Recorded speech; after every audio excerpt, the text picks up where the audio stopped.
We are coming to you live from our studios in Kokomlemle, Accra. We are also live on DSTV channel 421, Go TV channel 144, and around the world at myjoyonline.com.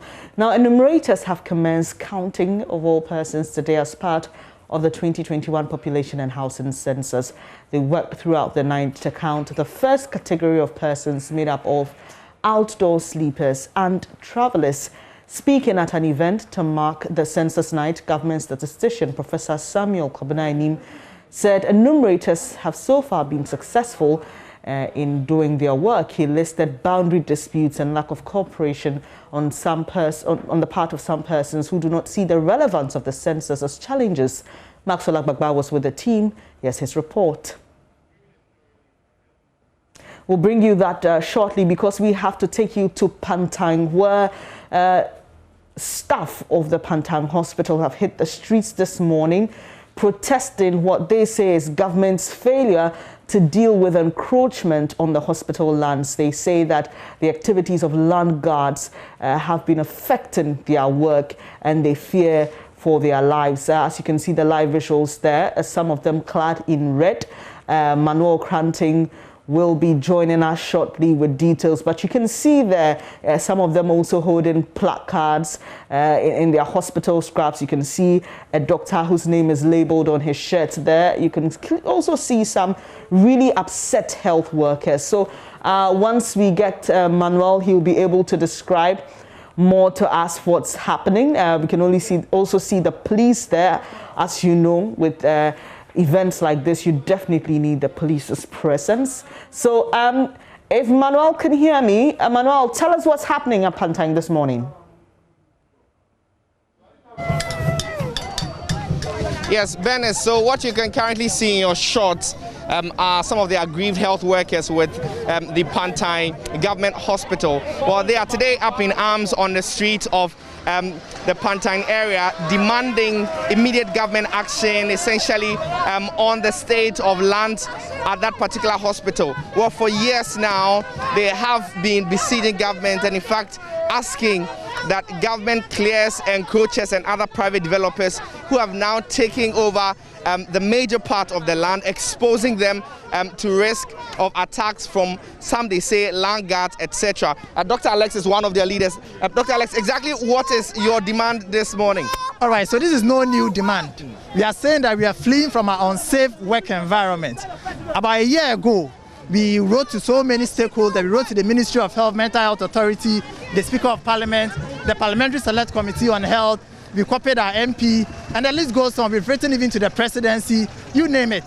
We wrote about this same issue about our unsafe work environment. We got to the climax when we picked up a bullet from the psychiatric OPD. We felt that it was enough. Our lives were at stake. We all have families, and we think that if our employer who owes us a duty to provide us a safe work environment cannot do that, then we can't stay in this safe and unsafe environment anymore. So we had meetings, and we agreed with the Ministry of Health to wall the hospital, to provide a police post with policemen constantly there 24-hour service, to clear all the slums that were developing within the hospital, and to clear all the strange private developers that were building within the hospital and the frontage of the hospital. These were the things we discussed, and we came to a consensus, and we have paper evidence of all these discussions we had with the stakeholders. We know that the health minister, when he was being vetted in Parliament, spoke about this. He said that they were actually going to court to seek court orders to clear them. I don't know if you have engaged the Ministry of Health just yet. We've had so many meetings with them, and we as unions are saying that we've had enough of the meetings. Now we don't want meetings anymore. We want to see the wall built, and we want to see the slums cleared. What we want is action. Until our work environment is made safe, we are fleeing from our unsafe work environment. It's as simple as that. The last time the war was started, so we resumed work. And what happened? It stopped just when we resumed work. Now we are saying that until the wall is about 80% through, we are not coming back to our unsafe work environment. What happens to your patients? I mean, I know that a lot of patients are on admission currently. Now that you're on the street, what's happening to them and what's going to happen after you've left the streets? So we are very concerned about our patients. Now all that we are fighting for is not just for ourselves, but we have our patients at heart. If you hear gunshots at night, it affects our patients. These are some people with various forms of disorders, panic disorders, anxiety disorders. You hear these gunshots and then it affects these patients and even ourselves and our families psychologically. So we are saying that we are fighting for this not just for ourselves, but for our patients, for the nursing students, for the basic school students, and all the people that use the premise. So this is not just for ourselves. Unfortunately, the patients have to bear the brunt for the inactions of the Ministry of Health. As it stands, we are withdrawing completely from our unsafe work environment. You're withdrawing your services completely? If management cannot take care of their clients, they will have to discharge them. We as unions have made our decision, and we've written to all the necessary stakeholders to inform them. And that's Dr. Alex Owusu. He's one of the doctors at the Pantang Hospital, explaining to me and breaking down really their demands this particular morning. And so you just heard him, Ben, say that they have withdrawn all their services forthwith. And if management of the facility is not able to take care of them in their absence, they can go ahead and discharge them.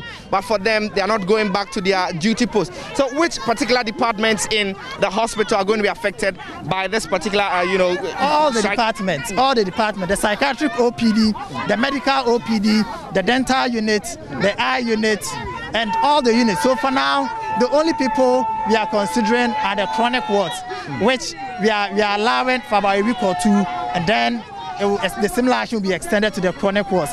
When I say the chronic wards, I'm referring to the patients who have no families, who have been picked from the streets with various forms of mental illness, who have been our clients for as far back as we can recall. We can't trace them to any families. If you are pushed to it, then services will be withdrawn from those chronic patients as well. Well, this is not the very first time that you are withdrawing your services. In 2017, you did the same thing. In 2020, you did the same thing. Well, it has not really resulted in what you're looking for. This is just punishing your clients, your patients, no? Okay, so that is why we decided to do something different here. The previous years, we decided to go in a tapered fashion. We decided to move from the OPDs, then gradually to the wards, gradually to the chronic areas. But now we are doing it all at a go. We are saying all at a go. We are saying that we want to do something different to achieve the desired results. And we keep stressing on the fact that nobody has any selfish interest. We are all concerned about our clients and our families, and to provide a safe work environment. As simple as that. Now that's Dr. Alex Owusu. He's one of the doctors at the Pantang Government Hospital. I'm leading the charge really this morning to get the workers at the Pantang Government Hospital to hit the streets and press home their demands. Oh, you're saying what? Government should act now? Or lose your workers, that's all. They should act now or lose their workers, that's all. But we've seen that the wall has begun, the construction of the wall has begun. It's been long. They have to continue. It's been so many years they started this war, and it's still there. It's at cake. They should fix it now or lose their workers, that's all. Fix it now or lose the workers, a charge of some of the workers. Say again. Mr. President must demarcate the Pantang Hospital now. Yes. We are running away for our dear life from Langas. From Langas. And he must demarcate the Pantang Hospital now. The Pantang Hospital has documents as a Pantang Hospital. Yes. We want it now. Yes. And we want the hospital to be demarcated and walled. Yes. Now. Now. Oh, no way! Our lives must be saved! Now!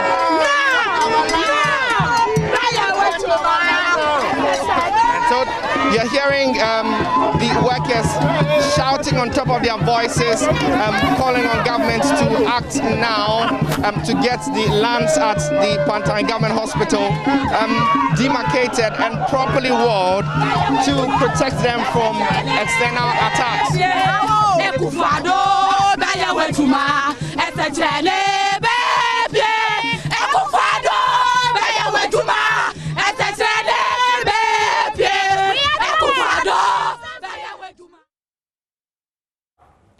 Manuel Cranting, they're joining us from Pantang, where workers of the Pantang Government Hospital are on the streets this morning. Their plea is simple for proper demarcation of the hospital's lands to avoid or to stop the encroachment of the land and also to stop the activities of land guards. We'll bring you more on this in subsequent bulletins.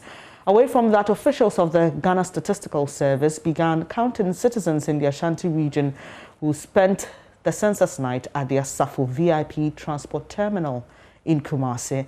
The exercise which targeted the unstable population, people in custody, people on admission at hospitals and those in transit came as a surprise to many. Though many who were interviewed in long-distance buses assisted officials to complete questionnaires, they claimed they were not aware of the exercise. Lava FM's Erastus Saridonko followed some of the census officials in Kumasi and reports.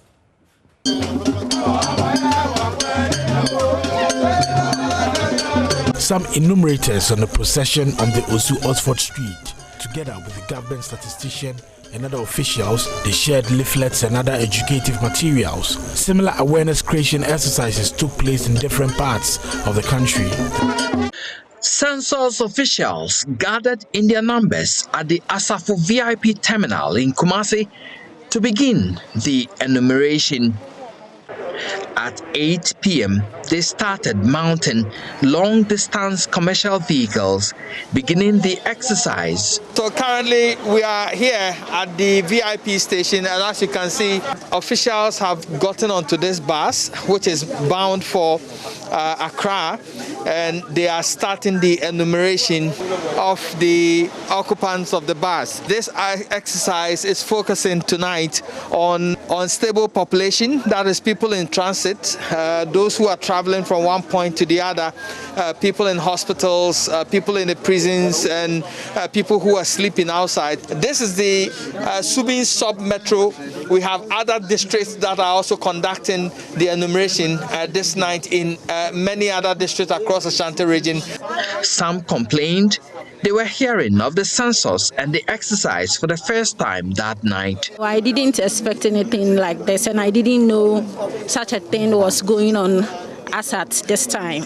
Others, including this gentleman, will not allow themselves to be counted on the bus.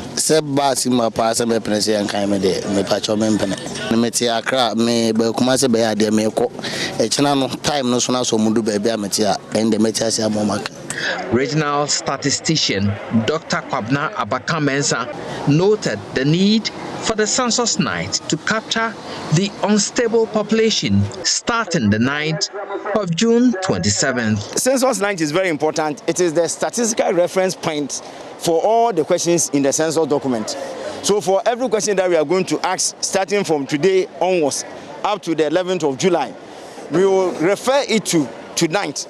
That is why tonight is seen as very pivotal as far as the census exercise is concerned. The mayor of Kumasi, Osei Esibentwi, urged members of the public to assist officials in the coming days to complete the census. We all have to support them, to urge them to cooperate with the enumerators so as to make the job very easy for them and for the whole nation. To stress on the importance of this census. For one, to know the population and also to know the housing is an important data, important information that can help the city authorities to plan, as well as the nation to plan and plan well. Reporting for JoyNews, Erastus Asaridonko, Kumasi. And apologies for the earlier mix-up, but joining me live in for this discussion, I beg your pardon, is Head of Census Publicity, Francis Nyakulabi. Thank you so much for joining the program this morning, sir, and good morning to you. So, first off, let's start this way. Are we counting everybody? Is the counting starting across all classes of society? Thank you very much. For the offering me this platform. Yes, the census enumeration starts this morning. For the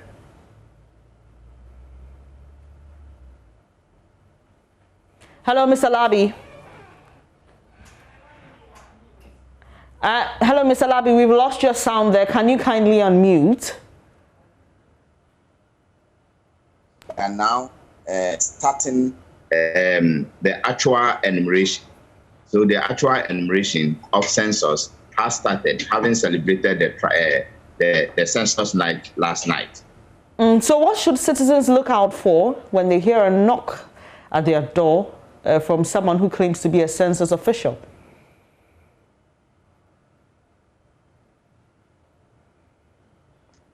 Hello, Mr. Labi? Yeah. Can you hear me, please? Yes, I can hear you. Yes, I was asking what citizens should look out for when they hear a knock at their door and someone claims to be a census official. Well, look out for his blue jacket, blue reflector jacket. Look out for his identity card. Look out to find out whether he's actually using the tablet, and if not, what accounts for that. So these are the basic things that we implore. But if the person is not also able to provide this, we are able to call a number 0800 0800 800 for cross-check. It's a toll-free number. Okay, can you say that again? 0800 800 800 800. Okay, and this will help people who are not too sure if the people coming to their homes are actual census officials or not. Can you describe that? Can you describe? But one thing also is the person who is coming to your home may not be entering the house for the first time. He's the very officer who came around during the listing phase, the past 2 weeks when you were doing the listing. So he must be somebody, as at now, he must be somebody who is entering that house maybe for the second or third time. So he might not be a new person. But granted that you are probably seeing the person for the first time, you must identify him by his identity card, which is within me, and he must provide it for you for your viewing. And then you must also identify him by his clearly distinguished jacket, which has the logo of the Ghana Statistical Service as well as the census in it. All right. So that's the basic description. We must have the logo of the Ghana Statistical Service. And what else that would set it apart, just in case some people may want to, run a copy, and produce fake ID cards so they can just take advantage of the process. Yes. So we have the ID card that he has, and we have the jacket also. In terms of paper identification, these are the two things, plus the shirt that they are wearing. So these are the basic things that they are to have. But in order not to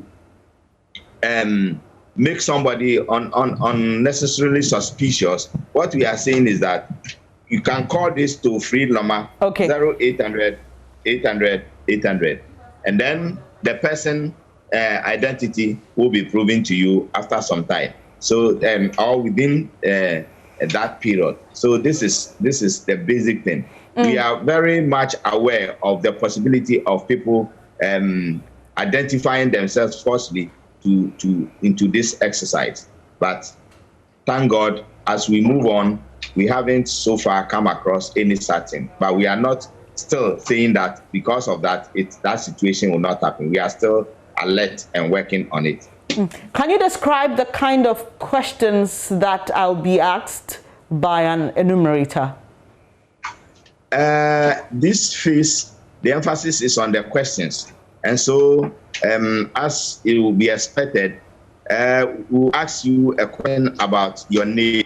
Actually, the name is the part of the questionnaire that is not so much needed, because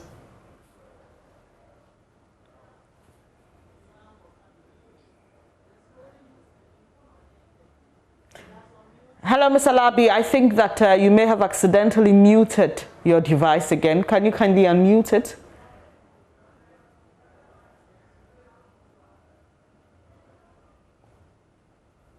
Hello, Mr. Labi. The issue is that there will be demographic issues.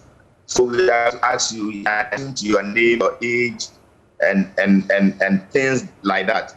We also ask you questions about your educational level, as to whether there is your level of literacy. Are you able to read and write in any language, Ghanaian language or foreign language or whatever? If you are able to read and write, that's your literacy. we'll ask you that question. Then there will also be questions about ICT, your level of ICT literacy, mobile phone, laptop, tablet. Does the household have one? Are you able to use it? Are you able to use access the internet? We'll ask you questions on those things. There will also be questions on economic activity. So we are going to ask if 7 days to yesterday, that is to the census night, if you did any work for economic gain. And so we'll ask you those things and what kind of work that you did. Those questions will also come across. We also have questions on migration. If anybody or any household member has migrated or has moved out of this household and is living outside elsewhere, we'll ask you questions a little about such people. We are also going to ask you if the children in the household, it may be if they are all not the father, they are not all fathered by the head of the household. We are going to ask you if any of them has lost their parent, if any of them does parental orphanage. There will be some questions about parental. All right, Mr. Labi. So then we'll ask you.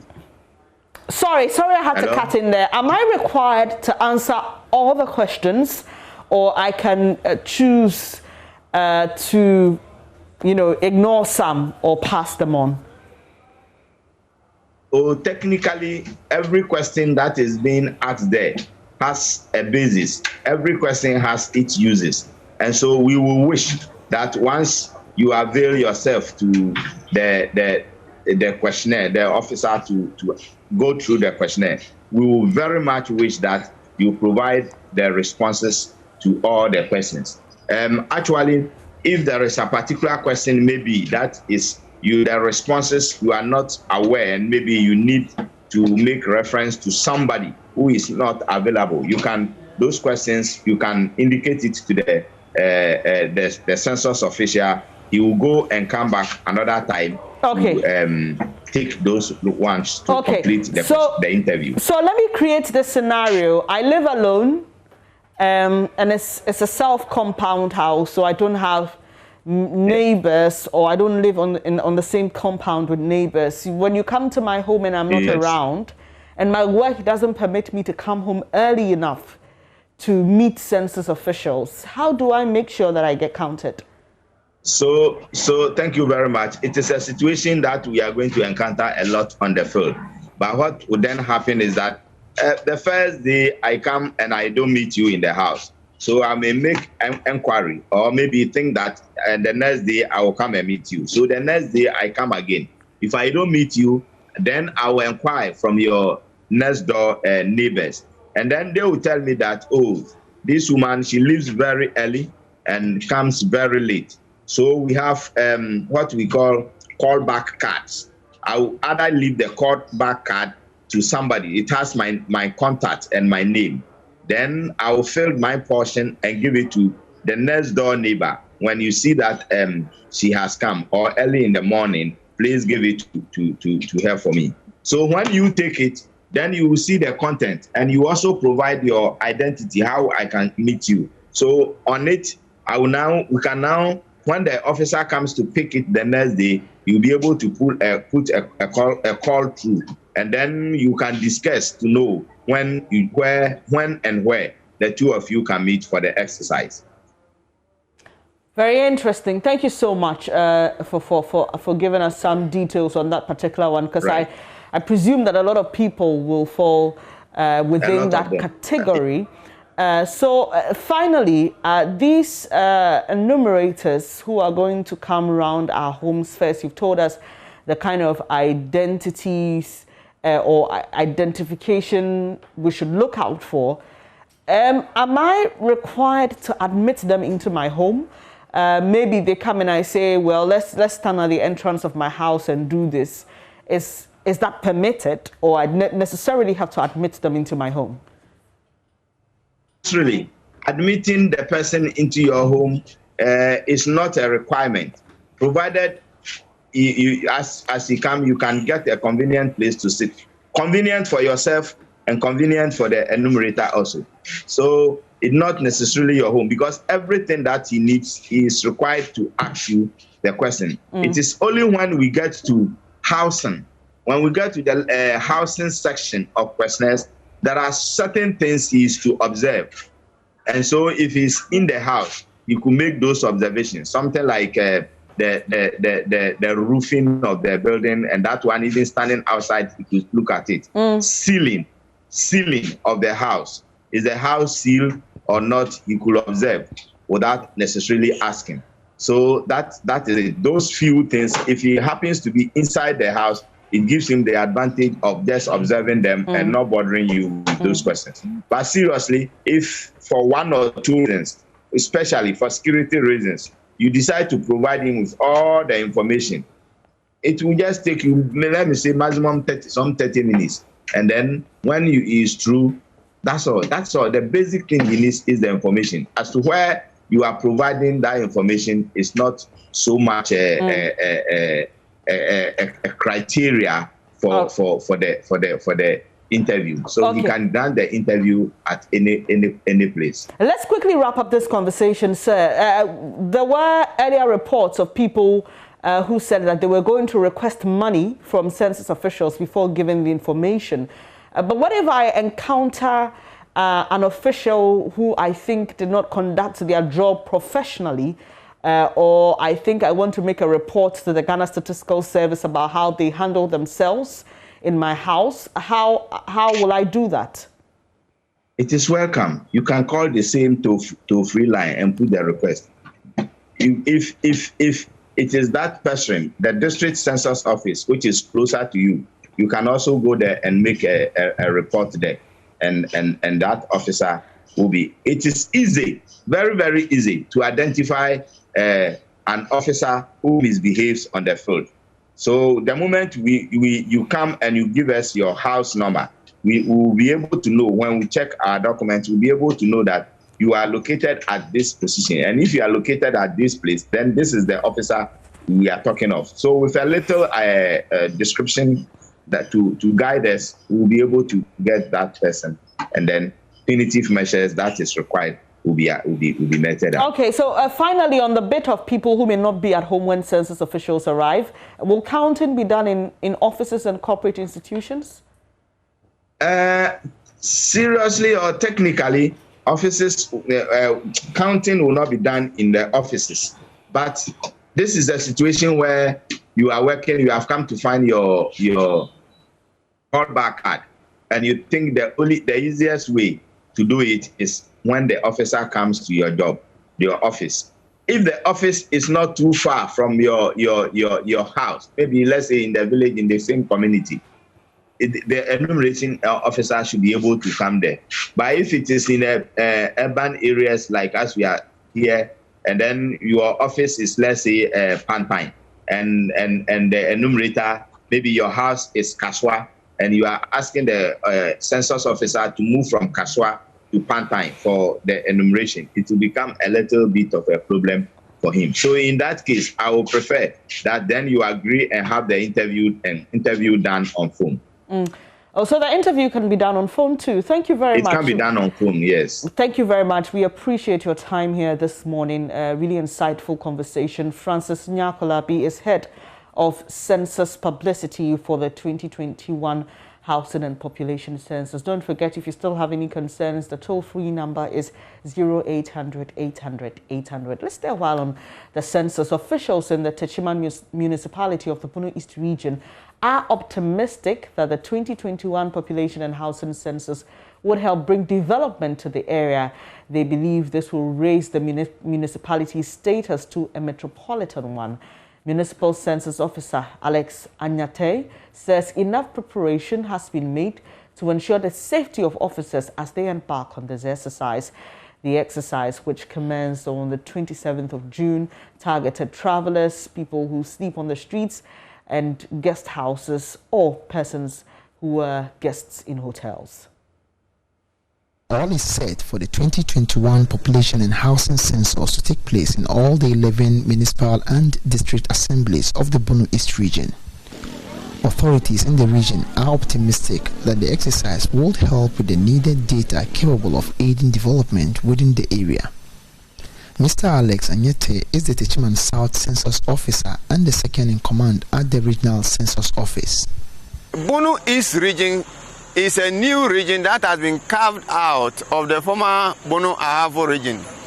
So since this region was created, this is the very first census that we have ever had. So we at the regional office, we in the district offices, we are determined to do good work so that we can have a good estimate of the population and the structures. The Techiman municipality has in all deployed 525 personnel made up of 430 enumerators and 95 supervisors. Municipal Coordinating Director Alhaji Hamza told JoyNews that enough preparations are being made to ensure that the exercise runs smoothly, with the municipality aiming at attaining a metropolitan status. You know, as a child, you want to grow to be like your father. And for Techiman Municipal Assembly, you know, now we are now a municipality. So we are also aspiring to be a metropolitan. So for us, this exercise is very important to us. It's very crucial. And so that's why we are appealing to everybody to just get himself or herself counted, so that at least the numbers will show that we are actually in the status of metropolitan. On the safety of these offices, Alhaji Hamza indicated that security measures are being deployed to provide the needed protection for these census offices. We have had several meetings with the security people, the police commander. We have some military detachment unit here. They are there to provide them with security wherever they will be. Some of them will even to the extent that they will be in plain clothes, so that they will be there afar and be monitoring people who are undertaking the exercise. Mr. Alex Anyete asked that with the rainy season already in place, authorities are providing census officials with raincoats as well as Wellington boots to help them embark on their duties. June is the rainy season in Ghana here.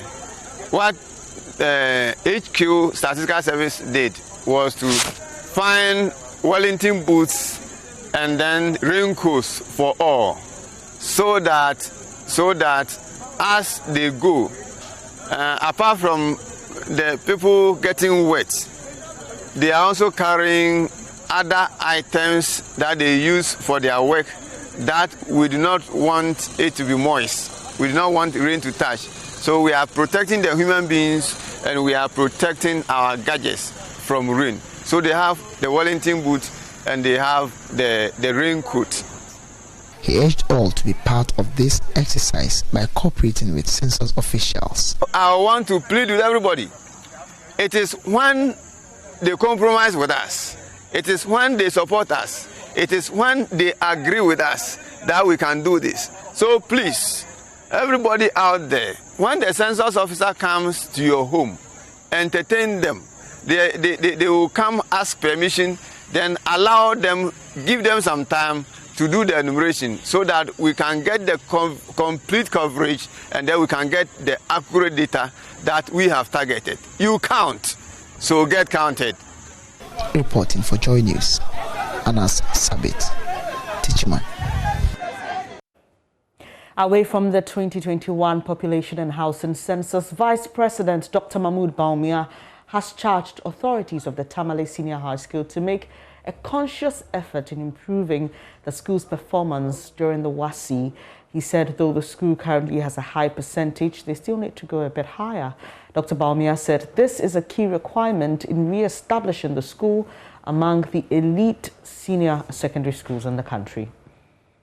The Vice President, Dr. Mahmoud Baumia, who was in Tamale to launch the 70th anniversary of the Tamale Senior High School under the theme Leading Secondary Education in Northern Ghana, said for Damasco to be more impactful and continue to respond to the very high expectations that have informed its inception, a careful, thought-through strategy and plan of investment in personnel and facilities will be required.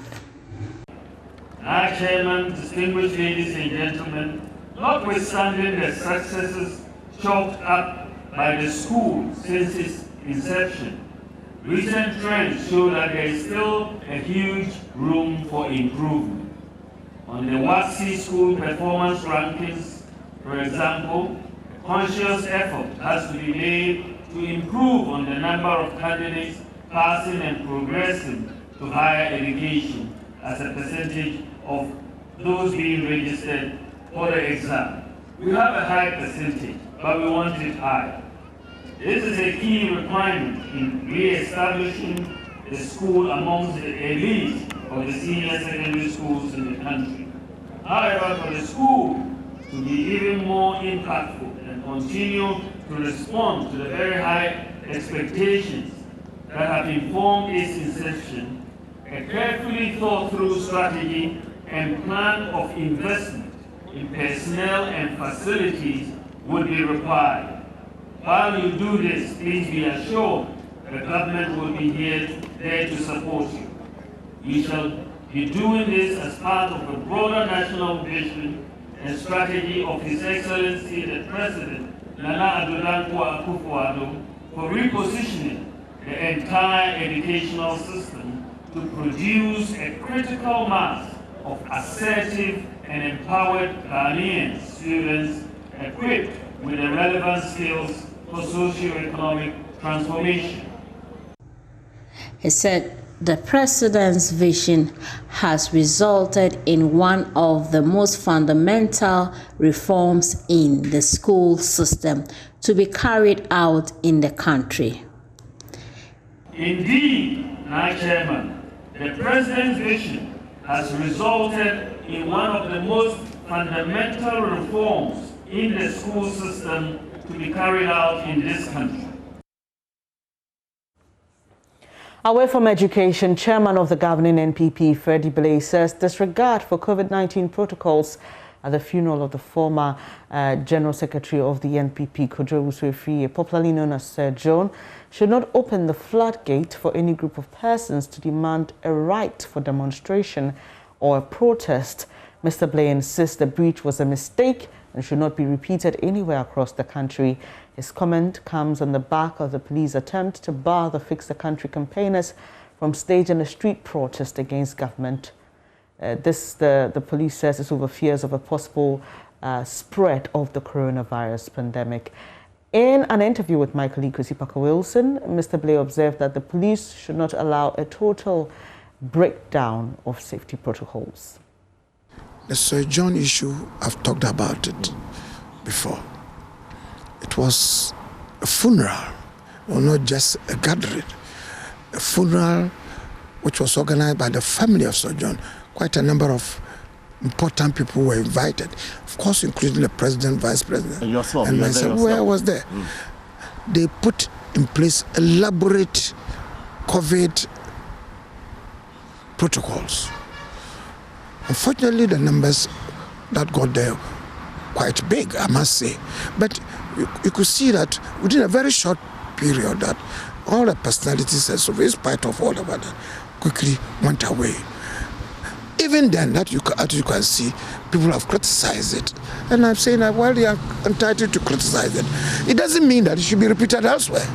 It doesn't mean that you say that might have been a mistake in the way people gathered in one place. And for that reason, we should now allow anybody to gather in numbers, as we are saying. Now, President makes a visit to a place, and as he's passing by, quite a number of students gathered area there, maybe wave or try to, as it were, move towards where the president was.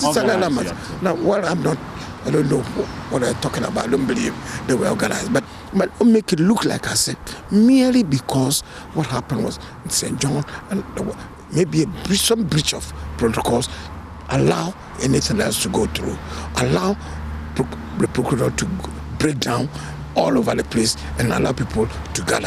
I think it's not a very good argument. But wouldn't you agree that that will also be selective justice? It's not an issue of justice. You're not punishing anybody for the St. John funeral, and yet you're preventing. Are you aware that people, St. John family members, have been invited by the police? They are investigating it. They are doing that. And I'm saying that the argument is, assuming even people were in breach of the protocols, and the gathering was too much, and for that matter, people ought to be punished for it, like I've heard some other places happening. Now we should allow anything else to happen. We should not now guard against it. We should not prevent people from moving in numbers and therefore break the protocols. I think that's irresponsible. Government wouldn't do that, and the police, their duty, and the health authorities in this country to. You're watching News Desk with me, Bernice Abubedulansa. We've got business news for you shortly after these messages. To stay.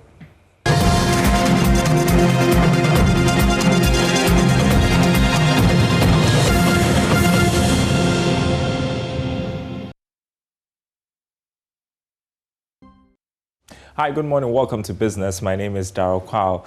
Secretary General of the After Secretariat, Wamkeli Meni, has assured businesses of long-term gains from the trade pact.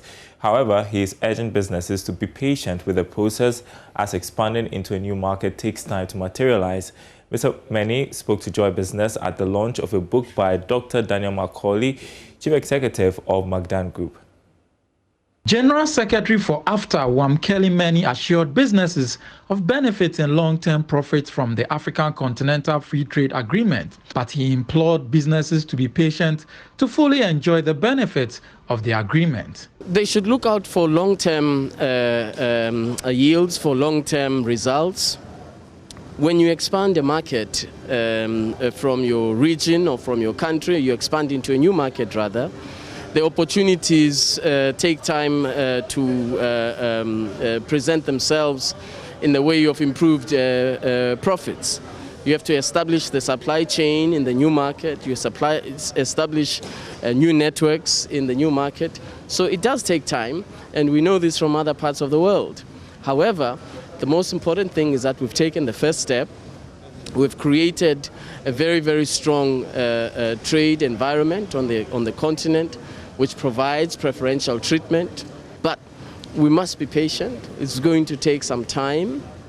Most trade agreements around the world take time before you actually see the improved and enhanced trade flows that we want to see. Minister for Trade and Industry Alan Tremantin said the country needs to celebrate business moguls who risk resources to ensure that they contribute to economic growth and reduce the rate of unemployment in the country. The most critical challenge confronting us as a nation is to create jobs.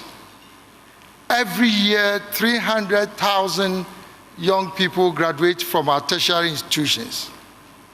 If you add the number of people who graduate from second cycle institutions, nobody ought to tell us that we have a serious challenge that confronts us. You do not solve the problem of employment through the public sector. It is only through private sector development that you can deal substantively with the challenge of unemployment. And that is why, as a country, we have to celebrate those who are risking their capital, their lives, their energy to be able to establish enterprises that will create jobs and support the economic growth and development of our country.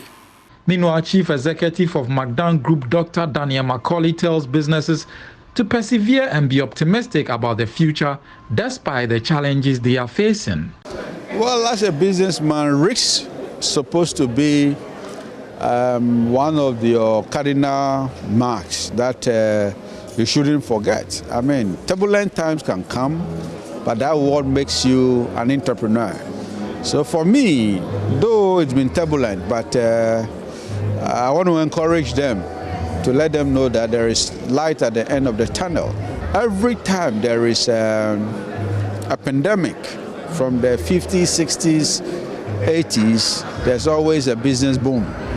So for me, they should expect a boom in business in some few years to come. Dr. Daniel Macaulay launched an autobiography titled The Path of an Eagle, Desire, Hope and Glory. And that's it for Business. Sports is coming up next. More on the win by Hasselhoff coming up. Don't go anywhere. Oh, you definitely know you're going to talk about that one between Accra Hearts of Oak and Kumasi Asante Kotoko.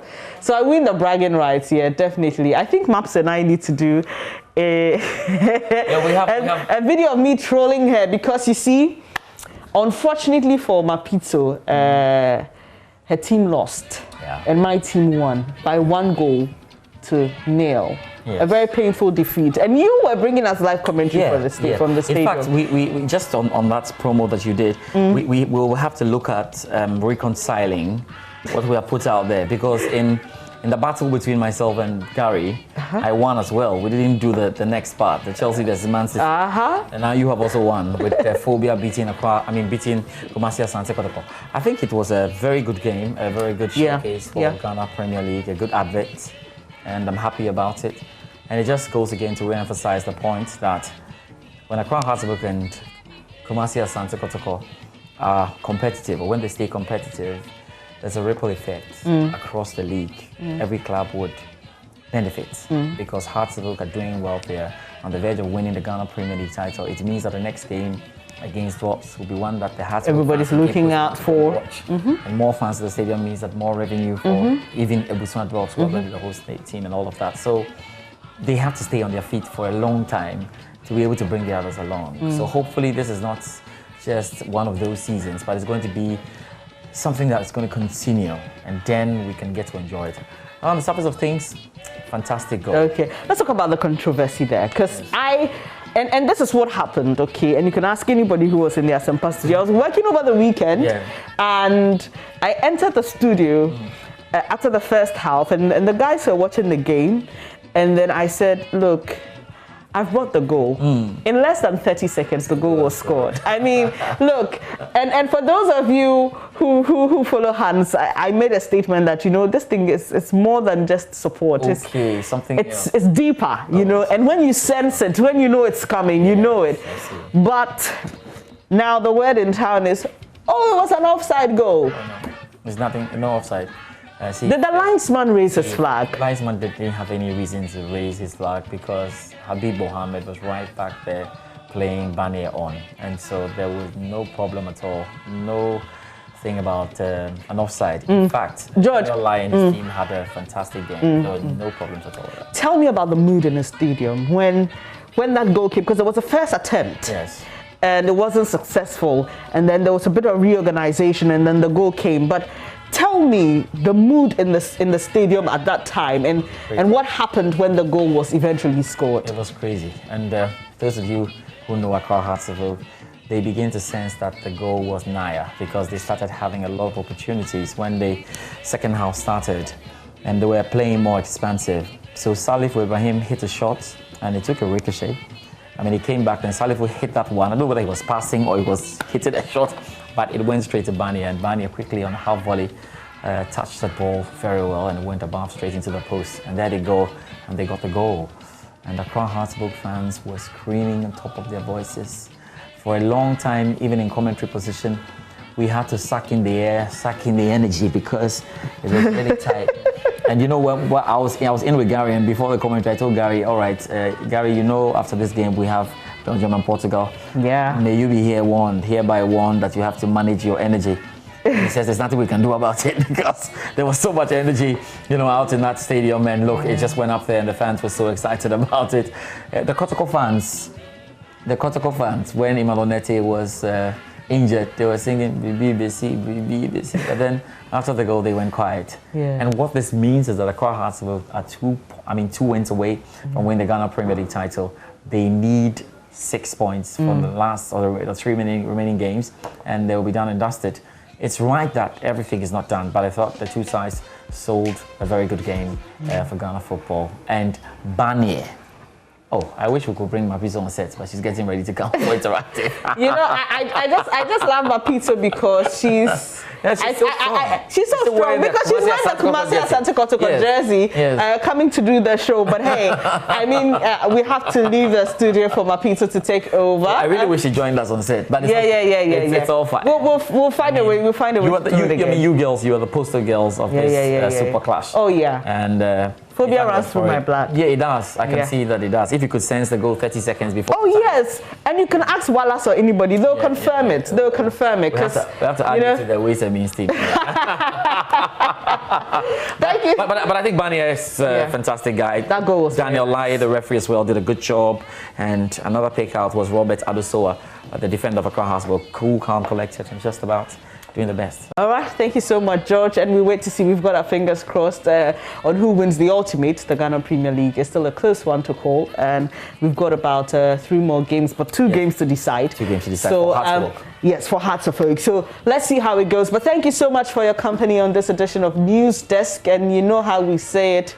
Hearts 11. It's a mighty team. Thank you so much and enjoy the rest of your day. Don't go away yet. Mapito Sibidi, the Kotoko lady, the Fabu lady. She's coming right after me. Thank you.